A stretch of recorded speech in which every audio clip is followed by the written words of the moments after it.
Do you like the idea of buying passports but you are not convinced about doing it through non-recoverable donations? Here are several countries that offer citizenship or residency in exchange for real estate, and you can get it in a short amount of time. Let's start with the Caribbean, citizenships and passports that I personally like a lot as a second or even third option. I personally wouldn't touch the Caribbean through real estate because the property is government pre-approved, and for other reasons we'll get into shortly. That's why I'd only go for donation in these cases. And I know I'm shooting myself in the foot business-wise, but that's the reality of these programs. First, Antigua and Barbuda. The minimum real estate investment is $300,000 and you have to hold the property for at least 5 years before you sell it. Now Antigua requires you to spend 5 days per year in the country during the first 5 years, otherwise your citizenship can be revoked. It's the only Caribbean country, for this moment, with this requirement. This week we were about to process a client interested in this option. When we met with my lawyers, who are licensed agents, they told us that most options had already sold out and that the remaining units were now starting at minimum of $400,000. This pushes the total to between $450,000 and $470,000 once you include fees, government costs, legal fees, and due diligence, with timelines ranging from 1 to 2 years to obtain the passport. Still,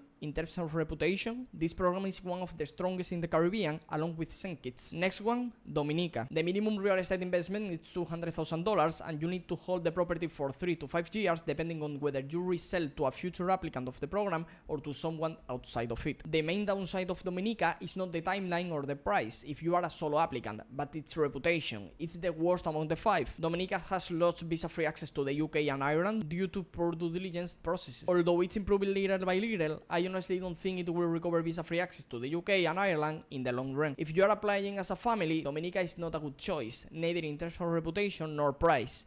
It's only the cheapest if you are applying alone because each additional dependent significantly raises the cost, unlike in other options. Now let's touch on Grenada. The minimum investment is about $270,000 for a family of 4. It's the only Caribbean country with a citizenship investment program that has a E2 treaty with the US. It's true that you must reside in Grenada for 3 years to apply for the E2 visa. This was changed by the US a few years ago, but it's still a viable path. We also have St. Lucia and St. Kitts and Nevis. In St. Lucia, the minimum real estate investment is $300,000 and it has the longest processing time. St. Kitts has the oldest program with a minimum investment of $325,000. In St. Lucia, you must hold the property for 5 years. In St. Kitts, it's 7 years before you can resell. Let me say this again. Excluding Grenada, which is the only country outside the Hurricane Belt, I personally wouldn't go for real estate and would stick with contributions to the government fund or alternatively the bond option in St. Lucia if you are okay with the current delays, which are nearing 2 years for passport delivery. I mentioned Caribbean real estate so much because I have clients who own homes in Saint Martin,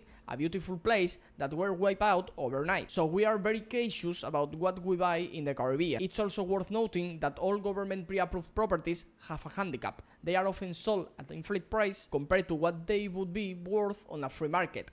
When you want to sell later, nobody will offer the same amount, let alone more. Sometimes, if you didn't pick the right development within the pre-approved list, you could face issues, like buying only X square meters instead of a full unit, or struggling to find a buyer because no one wants to take it. In some cases, there have been problems with the developers themselves, especially Chinese developers, leaving many people stuck in limbo. That's why I recommend you fill out the form in the description and we will see how we can help you. If I were to buy real estate through any of these programs, I would personally used to vacation for a month a year. Some programs even allow you to buy a hotel suites you can usually personally. Now I want to talk about another Caribbean country that doesn't market itself much under an official investment program because it only works through personal connections and depends on the current climate on the country. That's the Dominican Republic. In the DR, there is a route through merit or exception. If you buy property worth at least $200,000 and have the right contacts, you could be granted citizenship in under 6 months without having to fulfill the usual residency period. For Spaniards and most Latin Americans, that period would be normally 2 years. But as I said, this isn't guaranteed.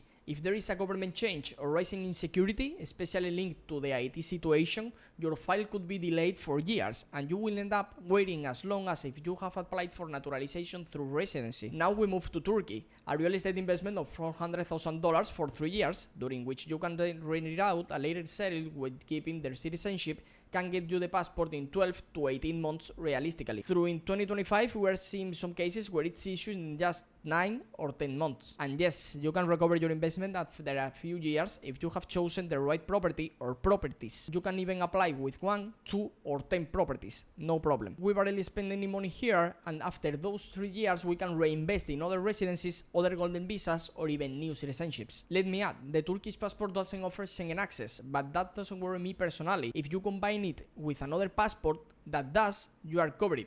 Plus, Turkey doesn't have that purchase passport stigma since it's a major country with embassies and consulates worldwide. Let's go to Cambodia, one of the few countries in Asia where you can get not just permanent residency, PR, but full citizenship and a passport. We are not talking about free market real estate here. Property must be government pre-approved with a minimum value of $305,000. Cambodia is very crypto friendly, and you can even buy the property with crypto by agencies that convert it to dollars for official purposes, unlike other places where crypto isn't accepted even as proof of fund. Between legal fees, government costs and due diligence, the total may reach $100,000. Processing takes about 5 to 8 months. One appealing aspect is that you don't have to hold the property for any fixed time. So if you find a good deal and don't mind selling it a bit cheaper later, you might get the citizenship for under $200,000 instead of $400,000. Then, that second passport can help you to get new visas if your current one is weak, or access banks that were previously off limits. It's all about leveling up, more mobility, better banking reputation, or stronger asset protection. Next one is Egypt, where you can invest $300,000 in government-approved property. After 5 years, you can sell and recover as much as possible. Like Cambodia, people don't usually choose Egypt over Turkey or the DR for citizenship itself, but rather for the business opportunities that come from owning property without needing a local partner. We also have exception or merit-based options that begin with residency.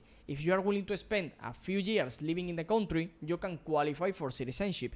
That's not the case for the earlier programs we have discussed, but it's for the following. In Panama, you can get permanent residency by buying real estate worth $300,000. After 3 years, if you are Uruguayan, you can apply for citizenship. After 2 years, if you are Spaniard, Argentine, Ecuadorian, Honduran, Mexican, Nicaraguan, Peruvian, or Colombian, and after just 1 year if you are from El Salvador. Of course, issuance might still take 2 to 4 years as the government hasn't been too eager to grant citizenship lately, although they recently said they would speed up this process, which is a good sign. But we also have to wait and see what the next government decides. Now we get to Uruguay. I haven't mentioned it much, not because it's not a good destination, but because I haven't spent enough time living there to talk about cost of living or lifestyle in depth. But if you stay there a few days, you will get a good sense of it. You can get PR through a real estate investment of around $500,000. You only need to spend 60 days a year to be considered a star resident, like in Cyprus, or with a $2 million investment, you don't need to stay at all to qualify. But just because you have residency doesn't mean you will automatically get citizenship. That's a common misconception, just like in Paraguay, which we'll talk about shortly. To naturalize, you must live in Uruguay for 3 to 5 years, depending on whether you form family ties in the country. Something I really liked about Uruguay in 2025 is the passport no longer shows your place of nationality. I don't know when you are watching this video, okay? But they are removing this requirement. They are adding again this requirement, so I don't know if you are watching the video in August, in September, in July, okay? I don't know. And I don't know also the time frame or the timeline that they have in that moment, because it appears or doesn't appear the nationality item. A lot of people are now choosing Uruguay as their next residency to get naturalized in the short term, short meaning 3 to 5 years, because it's still more relaxed than Argentina, which went from handing out citizenship to refusing nearly everyone for spending even 1 day abroad in a 2-year span. Argentina could join this top list in the coming months when it finalizes a citizenship investment program. If they include a real estate route or government-approved properties, we will see how it goes. In Paraguay, you can get permanent residency through a $70,000 investment if you present a viable business plan, hire local workers, and follow those, usually by forming a company, buying land, and building on it. But it doesn't apply to purchasing already built real estate unless you hire people to manage it, like through Airbnb. I have met many people who got permanent residency based on the promise to invest $70,000 over time, but there will be inspections. If officials change, something that happens often in Paraguay, and you haven't made progress, your residency can be revoked. And if you are using it for tax residency, they might revoke that too. And the citizenship, of course, 2. After 3 years of permanent residency, you can obtain citizenship by living around 9 months per year in Paraguay, but we have seen cases where people got it based on strong ties to the country without hitting the 9-month mark. That it's not easy and must be evaluated carefully. Also be cautious, there are many scams. These Latin American countries are ideal because they use a territorial tax system. If you earn foreign income or run a foreign company, you can repatriate the profits at pure 0% tax, as long as you don't actually perform the work within national territory. Now, through real estate investment, you can get PR in Malta, starting at 300,000 euros and naturalized in 5 years.